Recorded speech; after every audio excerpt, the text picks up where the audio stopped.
I guess I'm still an outlaw. The National Episcopal Church made it official this past summer. Every 3 years, our national church has what's called General Convention.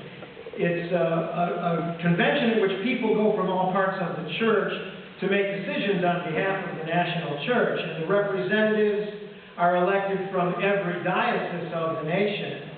Bishops and clergy and lay people all serve as a sort of a temporary Congress for the Episcopal Church. The House of Bishops functions kind of like the Senate in Washington, D.C., and the House of Deputies, made up of priests and deacons and lay people, functions like the House of Representatives in Washington. Now, this past summer was the summer for convention to meet. And as always, they debated about a zillion resolutions and voted on them. One of them confirmed my outlaw status. There was a resolution about open communion. If you read the rules and rubrics of our church, you will see that communion, by rule, is only for baptized people. Many priests, however, offer communion to everybody, and I am one of those priests.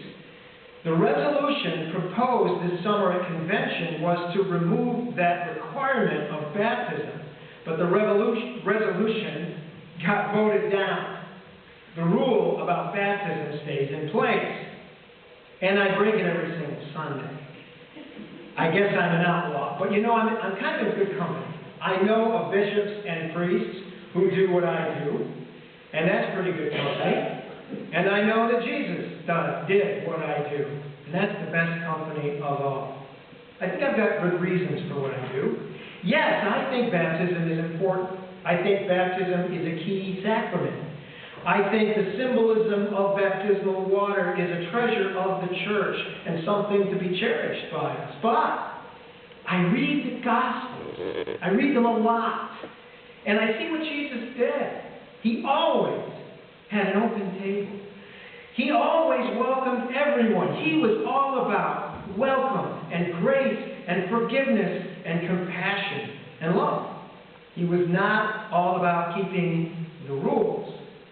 In a way, he was a religious outlaw. Now, for the past several weeks, we've been hearing a long section from the Gospel of John. This long section is called the Bread of Life Discourse. Jesus talks about himself as the bread of life. I am the bread of life. Whoever comes to me shall not hunger. Whoever believes in me shall never thirst. I am the living bread which has come down from heaven. If anyone eats of this bread, that one will live forever. Well, our celebration of the Eucharist in the Christian church echoes the words and the practice of Jesus. Eating bread together makes us companions. It's also a reminder of our dependence, that we need to be fed. It's a celebration of good flavor, especially here at St. Mark's with our bread, and nourishment. And it's something we do in community. We do it together. Now, have you ever noticed how I stand at the altar during the blessing of the bread and the wine? I hold my hands up and apart like this. This is an ancient Jewish and Christian posture for prayer. And it looks like I'm ready to receive something. It looks like I'm open to being given a gift. And have you ever thought about how people use their hands here at the altar rail? Two hands cupped together like this. And I especially love seeing the little children's hands reached up like this. It's the same thing. Open, receptive, ready to receive a gift. Who am I to refuse to give the bread of life? Who am I to set the rules for who's in and who's out? Who am I to turn someone away from the table of Christ? If Jesus is not for everybody, then Jesus is for nobody. If Jesus is not for everybody, then the Gospels, as I read them, make no sense. And if Jesus is not for everybody, well, then I quit. But Jesus is for everybody. We see his pattern of behavior over and over again in the Gospels. He would eat at a table with anyone. Tax collectors, Pharisees, fishermen, prostitutes, rich people, poor people, women, men, children, disabled people. Anyone. One reason I love him so much. And he was a religious outlaw. Eventually, they did nail him for it. Now, according to this last General Convention of the Episcopal Church, I guess I'm a religious outlaw too. But as I said, I'm in good company. I know other bishops and priests who do this.